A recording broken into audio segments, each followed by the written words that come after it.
നിങ്ങൾ പറഞ്ഞാൽ അറിയോ, നബിദിനത്തിന് തെളിവില്ലാന്ന് നിങ്ങൾക്കും അറിയാം എനിക്കും അറിയാം, എന്നിലേക്ക് ചേർത്തി പറഞ്ഞു. തെളിവില്ലാന്ന് എനിക്കറിയെങ്കിൽ ഞാൻ ഇവിടെ വന്നിരിക്കൂലല്ലോ. തെളിവുണ്ട് എന്ന് അറിയുന്നോണ്ടല്ലേ ഞാൻ ഇവിടെ വന്നിരുന്നത്. അതൊന്ന്. നിങ്ങളിപ്പോ നിങ്ങളുടെ ചോദ്യത്തിന്റെ ഭാഗമായി സൂചിപ്പിച്ചു നബിദിനത്തിന് തെളിവുണ്ട് എന്ന് അറിഞ്ഞത് കൊണ്ടാണ് ഞാനിവിടെ വന്നതെന്ന്.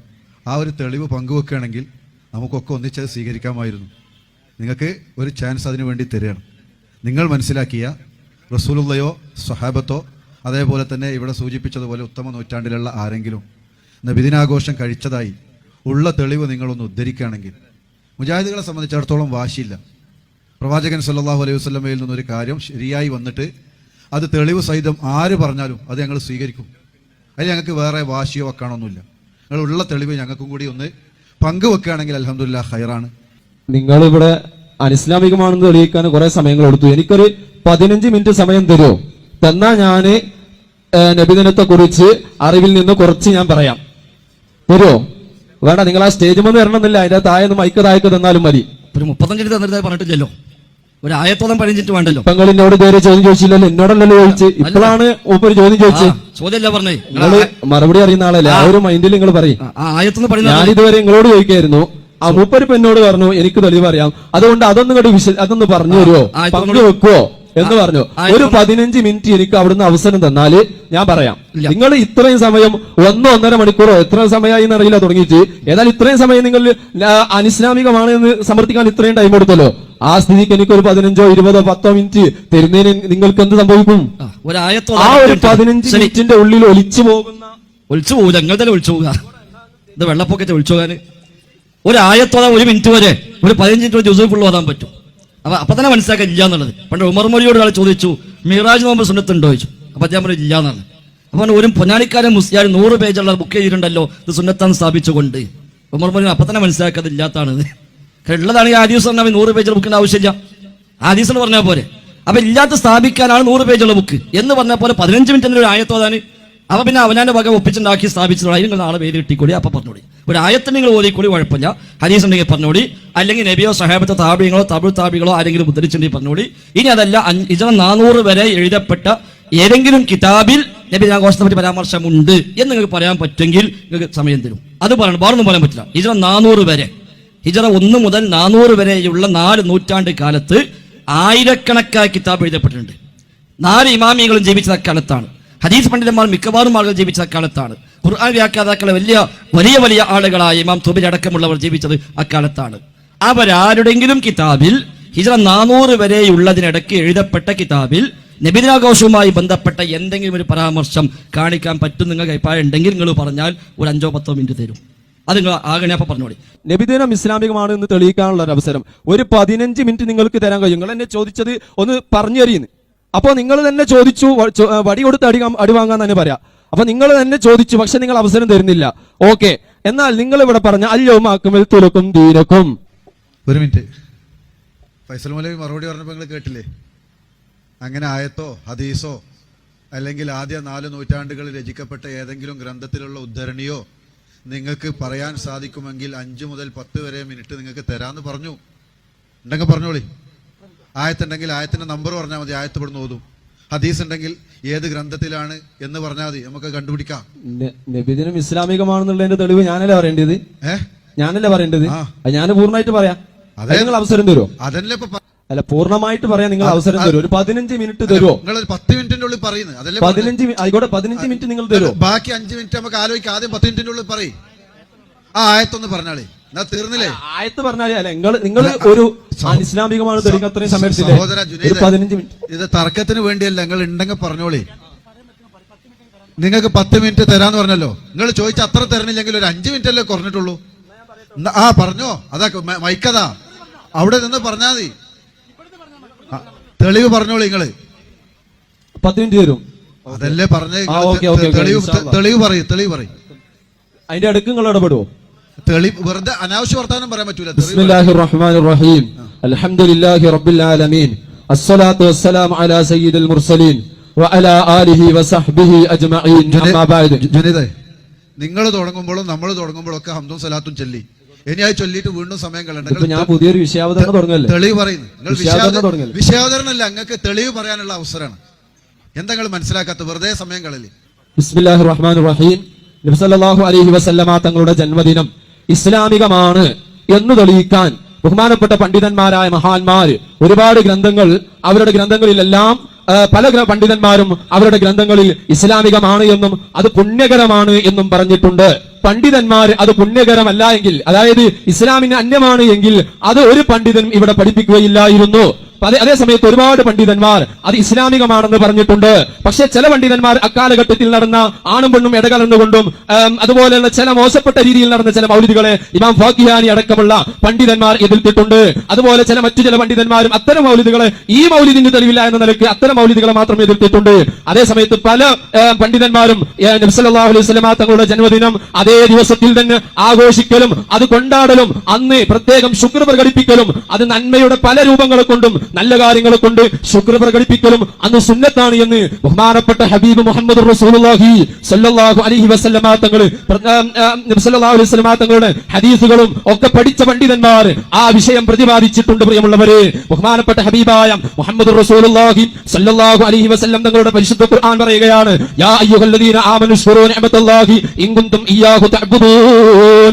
നിങ്ങൾ അല്ലാഹുവിനെ ആരാധിക്കുന്നവരാണ് എങ്കിൽ നിങ്ങൾ ആ അല്ലാഹു നൽകിയ അനുഗ്രഹങ്ങൾക്ക് മുഴുവൻ നിങ്ങൾ ശുക്ർ ചെയ്യണം. അല്ലാഹു നൽകിയ അനുഗ്രഹങ്ങൾക്ക് ശുക്ർ ചെയ്യണം എന്നുള്ളതിന് ആർക്കും തർക്കമില്ല. അല്ലാഹു നൽകിയ ഏറ്റവും വലിയ അനുഗ്രഹം എന്താണ്? ബഹുമാനപ്പെട്ട ഇമാം സുയൂത്തി റളിയല്ലാഹു അൻഹു പറയുകയാണ്, വഅയ്യു നിഅമത്തിൻ അഅലമു മിൻ ബുറൂസിൻ നബി സല്ലല്ലാഹു അലൈഹി വസല്ലം.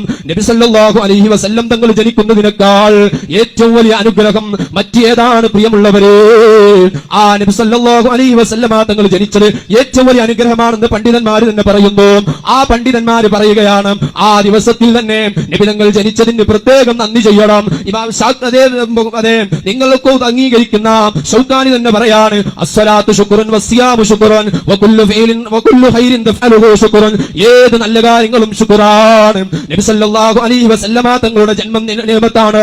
ആ നിയമത്തിന് നിങ്ങൾ ഏത് രൂപത്തിൽ നന്ദി ചെയ്താലും അതെല്ലാം ശുക്റിന്റെ ഭാഗമാണ്. പണ്ഡിതന്മാരും എടുത്തു തന്നെ പ്രത്യേകവും പറഞ്ഞു. അല്ലാതെ മൊത്തത്തിലും ഈ മൗലവിമാർ ഇവിടെ ഉദ്ധരിച്ച അതേ ബിദ്അത്തല്ല അനിസ്ലാമികമാണ് എന്ന് തെളിയിക്കാൻ അവർ കുറെ ആയത്തുകൾ ഒരുമിച്ച് കൂട്ടി പറഞ്ഞതുപോലെ പണ്ഡിതന്മാരും ഇസ്ലാമികമാണെന്ന് തെളിയിക്കാൻ ഒരുപാട് വിഷയങ്ങളിലൂടെ സമർപ്പിച്ചിട്ടുണ്ട്. ആരാണ് പണ്ഡിതന്മാർ? ഖുർആൻ പറഞ്ഞു, ഫസ്അലു അഹ്ല ദിക്രി ഇൻ കുൻതും ലാ തഅലമൂൻ. ഓ മുഅ്മിനീങ്ങളെ, നിങ്ങൾ അതേ യഥാർത്ഥത്തിൽ അറിവുള്ളവരോട് നിങ്ങൾ ചോദിക്കണം. എന്ത് ചോദിക്കണം? നിങ്ങൾക്കറിയാത്ത വിഷയങ്ങൾ അറിവുള്ളവരോട് ചോദിക്കണം. ഞാൻ ചോദിക്കട്ടെ, ഒരു 5 നൂറ്റാണ്ട് 6 നൂറ്റാണ്ട് അല്ലെങ്കിൽ ഒരു 7 നൂറ്റാണ്ടിന്റെ മുമ്പുള്ള ആളുകൾക്ക് നമ്മളെക്കാൾ വിവരമുണ്ട് എന്നുള്ളതിൽ ഏതെങ്കിലും മുസ്ലിമിന് സംശയമുണ്ടോ? അതേ സമയത്ത് ഇന്ന് വരുന്ന ചില മൗലവിമാർ വന്നിട്ട് പറയാണ്, അതെ അവർക്കൊന്നും വിവരമില്ല, അവർ പെണ്ണ് പള്ളിയിൽ പോകണമെന്ന് പോകണ്ട എന്ന് പറഞ്ഞത് പെണ്ണ് പള്ളിയിൽ പോകാൻ പാടില്ല, അങ്ങനെ റസൂലുള്ളാഹിന്റെ ഭാര്യമാരും ആരും പോയതില്ല. വലോ അതെ അതിൽ വല്ല പുണ്യവും ഉണ്ടായിരുന്നെങ്കിലും റസൂലുള്ളാഹിന്റെ ഭാര്യമാര് പോകുമെന്ന് ഇമാം ഷാഫി തങ്ങളടക്കം പറഞ്ഞു. അതുപോലെ പല വിഷയങ്ങളും മുൻഗാമികൾ പറഞ്ഞു.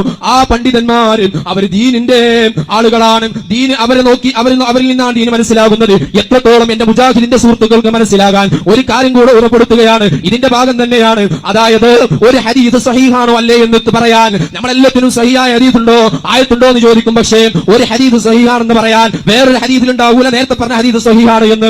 അതേ സമയത്ത് ഹദീസ് സഹീഹാണെന്ന് പറയുന്നത് പിൽക്കാലഘട്ടത്തുള്ള ദഹബിയെ പോലെ ഇബ്നു കസീറിനെ പോലെ 8ാം നൂറ്റാണ്ടിലുള്ള പണ്ഡിതന്മാരുടെ കിതാബുകൾ ഉദ്ധരിച്ചുകൊണ്ട് അവർ പറഞ്ഞത് സത്യമാണ് എന്ന് അംഗീകരിച്ചുകൊണ്ട് അവർ ആ ഒരു റാവിയെ കുറിച്ച് അവർ എന്താണോ പറഞ്ഞത് അത് സത്യമാണ് എന്ന് അംഗീകരിച്ചുകൊണ്ട് ഇവർ എന്താണോ പറയുന്നത് അതിനനുസരിച്ചാണ് നമ്മൾ ഹദീസിനെ സ്വീകരിക്കുന്നത് തന്നെ. അപ്പൊ നമ്മൾ മനസ്സിലാക്കണം, ഹദീസ് സഹീഹാണ് എന്ന് പറയുന്നിടത്ത് തന്നെ നമുക്ക് ഇമാമിയങ്ങളെ വേണം. ആ ഇമാമിയങ്ങൾ പറയാണ് അതേ നബിദിനം സുന്നത്താണ്. ഇപ്പൊ ശേഷൻ മൗലവി പറയും ഫാക്കിയാനി പാടില്ല എന്ന് പറഞ്ഞിട്ടുണ്ട് എന്ന്. ആ ഫാക്കിയാനി പാടില്ല എന്ന് പറഞ്ഞത് എത്ര മൗലിദാണെന്നറിയോ? അത് ആ കാലഘട്ടത്തിൽ ഉണ്ടായിരുന്ന ചില ആളുകൾ അവരുടെ ഇച്ഛക്ക് അനുസരിച്ച് കൊണ്ടുണ്ടാക്കിയ മൗലിദുകളാണ്. അതേ സമയത്ത് ഇതിന്റെ വിഷയത്തിൽ ഇനി എത്രത്തോളം ഇതിന്റെ വിഷയത്തിൽ ഒരു സംവാദം നടത്താനുണ്ടെങ്കിൽ വരെ ഞാൻ തയ്യാറാണ്. അല്ലെങ്കിൽ എന്റെ പക്ഷത്തിൽ നിന്ന് ആരെങ്കിലും വരണമെങ്കിൽ അതിനും തയ്യാറാണ്. ഈ വിഷയം ഞങ്ങൾ കണ്ടില്ലേ? ഇപ്പോൾ നമ്മൾ ചോദ്യം ചോദിച്ചപ്പോൾ തന്നെ പല രൂപത്തിലാണ് മൗലവി ഇവിടെ പറഞ്ഞിട്ടുള്ളത്. ഓരോ മറുപടിയിലും പുതിയൊരു ചോദ്യം ചോദിക്കേണ്ട അവസ്ഥ വന്നുകൊണ്ടിരിക്കുകയാണ്. ഈ നിലക്ക് മൗലവിമാരുടെ പ്രസംഗം മുന്നോട്ട് പോകുമ്പോ എനിക്കിവിടെ ചോദിക്കാനുള്ളത്, നേർക്ക് നേരെ ഒരു സദസ്സിൽ നിന്നുകൊണ്ട് അതേ നമുക്ക് സംസാരിക്കാനും പറയാനും ഒക്കെ സാധിക്കും. ഞാൻ എന്റെ ഭാഗത്ത് നിന്ന് പണ്ഡിതന്മാരെ കൊണ്ടുവരാം, നിങ്ങൾക്ക് നിങ്ങളുടെ ഭാഗത്ത് നിന്ന് അതേ കൊണ്ടുവരാൻ അതേ നിങ്ങൾ തന്നെ ആയിരിക്കും അതിന്റെ ആളുകളും. ഏതായാലും നമുക്ക് അങ്ങനെ വേണമെങ്കിലും ചർച്ച ചെയ്യാൻ. ഇവിടെ നിങ്ങൾ 1.5 മണിക്കൂർ 2 മണിക്കൂർ വിഷയമെടുത്തുകൊണ്ട് അനിസ്ലാമികമാണെന്ന് സമർപ്പിച്ചു. സംസാരിച്ചു. പക്ഷേ നിങ്ങൾ ഈ പറഞ്ഞതിന് ചിലപ്പോൾ റദ്ദ് ചെയ്യാൻ സാധ്യതയുണ്ട്. പക്ഷെ അതൊക്കെ നേരിട്ട് സംസാരിക്കുമ്പോഴാണ് പൂർണ്ണമായി എല്ലാ ചുരുളുകളും അഴിയുന്നതെന്ന് മാത്രമാണ് ഈ സമയത്ത് ഓർമ്മപ്പെടുത്താനുള്ളത്. സമയത്തിന് ഇനി 1 മിനിറ്റ് കൂടെ ഉണ്ട് എന്ന് മനസ്സിലാക്കുകയാണ്. അപ്പൊ പറഞ്ഞു വന്നത് ഇമാമികളൊക്കെയും പറഞ്ഞിട്ടുണ്ട്. ഖുർആനാ പറഞ്ഞത് എന്ന് ഖുർആൻ പറഞ്ഞിട്ടുണ്ട്. അതുപോലെ അതേ നേരത്തെ പറഞ്ഞു ശുക്ർ ചെയ്യൽ നിർബന്ധമാണ്. മാത്രമല്ല റബീഉൽ അവ്വൽ 12ന്റെ ദിവസം മഹാന്മാരാകുന്ന സഹാബത്ത് അവര് പറയുകയാണ് തലഅൽ ബദ്റു അലൈനാ വജബ ശുക്റു അലൈനാ. അതേ ബദ്റാകുന്ന പൂർണ്ണചന്ദ്രനാകുന്ന റസൂലുള്ള നമ്മിലേക്ക് ഇന്ന് വെളിവായിരിക്കുകയാണ്, അല്ലെങ്കിൽ റസൂലുള്ള വെളിവായിട്ടുണ്ട്. അതുകൊണ്ട് തന്നെ നമുക്ക് ശുക്ർ ചെയ്യൽ നിർബന്ധമാണ്. ആരാ ശുക്ർ ചെയ്യൽ നിർബന്ധമാണെന്ന് പറഞ്ഞു ചോദിക്കണ്ട. മാത്രമല്ല അത് എപ്പോൾ ഓരോ ദീനിലേക്ക് വിളിക്കുന്ന പാങ്ക് വിളിക്കുന്ന കാലത്തോളം അത് നിർബന്ധമാണ്. ആ ശുക്രിന്റെ രൂപമാണ് നേരത്തെ നിങ്ങളുടെ ഷൗക്കാനി തന്നെ പറഞ്ഞത്. ഞാൻ പറഞ്ഞത് ഏത് നന്മകൾ ശരി 10 മിനിറ്റായി. അല്ല ഇപ്പൊ മനസ്സിലായി, നബിയത്ത് തെളിവില്ല മനസ്സിലായില്ലേ? ഇത്രല്ലേ ആവശ്യമുള്ളൂ. നിങ്ങളെ ഭയന്ന് പറയാൻ പറ്റും, അത് ഉസാറാ. ഭയന്ന് പറയും, സംവാദം നിങ്ങളെ പറ്റൂല, അതും തെളിഞ്ഞു. ഭയന്ന് പറയുന്ന നല്ല ഉസാറ, പൈസ ഉണ്ടാക്കാനും പറ്റും. ഇനി നിർത്തിക്കാണ്, ഇനി മുണ്ടല്ലേ. നിങ്ങൾ 10 തയ്ച്ചു മുസ്ലിം ഓരോ കിതാബുകൾ ഉദ്ധരിച്ചു. അതാ പറയുക ഓരോ കിതാബ്. ഇപ്പൊ അൽഹംദുലില്ലാഹ് ബോധ്യപ്പെട്ടു, ഹിജ്റ 400 വരെയുള്ള ഒരു പണ്ഡിതനും നബിയെ പറ്റി ഒന്നും പറഞ്ഞിട്ടില്ല. അൽഹംദുലില്ലാഹ് നമ്മൾ 10 പോയിട്ടില്ല. ആയിക്കോട്ടെ, 12 ഇതല്ലേ പറയാനുള്ളൂ. നിങ്ങൾക്ക് ആകെ പറഞ്ഞ സുയൂത്ത് ഞാൻ നേരത്തെ പറഞ്ഞില്ലേ, ഇത് നിങ്ങൾ 10 കാണാൻ ആവശ്യം, നിർത്തിക്കാളി. ഇനി നിങ്ങൾ ഇതിനു വേണ്ടി സമയം കാണേണ്ട ആവശ്യമുണ്ടോ? അപ്പൊ അൽഹംദുലില്ലാഹ് ഇവിടെ ആവർത്തിച്ച് വ്യക്തമാക്കുന്നു, ഒരു ആയത്തിലോ ഒരു ഹദീസിലോ നബിയുടെ ചെയ്തിയിലോ സ്വഹാബത്തിന്റെ ചെയ്തിയിലോ താബിഈങ്ങളുടെ ചെയ്തിയിലോ തബഉ താബിഈങ്ങളുടെ ചെയ്തിയിലോ ഇങ്ങനെ ഒന്നില്ല. എന്തിനായി അവിടെ നോട്ടെ, മുമ്പ് പ്രതീക്ഷ നമുക്ക് അവിടെ നോട്ടെ, മുമ്പ് നന്നാവും. നന്നായാൽ നമുക്ക് മെച്ച വയലറിയാൻ പറ്റും. അവിടെ നോട്ടെ, മുമ്പ് കേൾക്കട്ടെ അവിടെ നിന്ന് കേൾക്കട്ടെ. ഒരു കസാര കൊടുക്കി, ഒരു ഇവിടെ ഒരു ചയർ കൊടുക്കി, മുമ്പ് ഇരിക്കട്ടെ. ആലിമ്യങ്ങളെ ബഹുമാനിക്കും, അവിടെ ഇരിക്കട്ടെ. ശരി. അപ്പൊ ഏതായിരുന്നാലും അൽഹംദുലില്ലാഹ് നമ്മൾ അത്ര ഇവിടെ പറയാൻ ശ്രമിച്ചിട്ടുള്ളൂ. ഇമാം ഷാഫി റഹിമഹുല്ലാഹ് ഞാനിത് ആവർത്തിച്ചു പറഞ്ഞു, ഇമാം ഷാഫി 100 കിതാബ് എഴുതിയ ആളാണ്. ഇമാം മാലിക് റഹിമഹുല്ലാഹ് 7 കിതാബ് എഴുതിയ ആളാണ്. ഇമാം അഹ്മദ് ഹംബൽ റഹിമഹുല്ലാഹ് അതേപോലെ കിതാബ് എഴുതിയ ആളാണ്. അവരാരും പറഞ്ഞില്ല. അതുകൊണ്ട് തന്നെ ഇത് കൃത്യമായി ബോധ്യപ്പെടുന്നു, അവർക്കൊന്നും പരിചയമില്ല. പിന്നെ ആകളെന്താ ബാക്കി ഇരുന്നോളി, എന്തിനാ അവിടെ ഇരുന്നോളി, ആദം അവിടെ ഇരുന്നോളി, അതാ പോയി ജുനൈദിരിക്കി മുസ്ലിം അവിടെ ജുനൈദ് അവിടെ ഇരിക്കി, ഇരിക്കി, നിങ്ങളെ പ്രതീക്ഷ ഇരിക്കി, നന്നായി കിട്ടി, നമുക്ക് വളരെ ആളായില്ലേ, ഇരിക്കി അവിടെ ഇരിക്കി, മൈക്കല്ല ഇരിക്കി, 10 തന്നില്ല എനിക്ക്. അപ്പൊ ഏതായിരുന്നാലും വിശുദ്ധ ഖുർആന് കൊണ്ടോ പ്രവാചകന്റെ വചനങ്ങൾ കൊണ്ടോ സ്വഹാബത്തിന്റെ ചെയ്തി കൊണ്ടോ താബിഈങ്ങളുടെ ചെയ്തി കൊണ്ടോ തബഉ താബിഈങ്ങളുടെ ചെയ്തി കൊണ്ടോ ഷാഫി ഇമാമിന്റെ അധ്യാപനം കൊണ്ടോ ഇമാം മാലിക്കിന്റെ അധ്യാപനം കൊണ്ടോ ഇമാം അഹ്മദിന്റെ അധ്യാപനം കൊണ്ടോ ഇമാം അബൂ ഹനീഫയുടെ അധ്യാപനം കൊണ്ടോ ബുഖാരിയുടെ മുസ്ലിമിന്റെ അബൂദാവൂദ് തുർമുദി നസായിയുടെ ഇബ്നു മാജയുടെ മുഹയ്യിദ്ദീൻ ശൈഖ് റിഫായി ശൈഖിന്റെ പോലും കിതാബുകൾ കൊണ്ട് ഈ ആചാരം തെളിയിക്കാൻ സാധ്യമല്ല.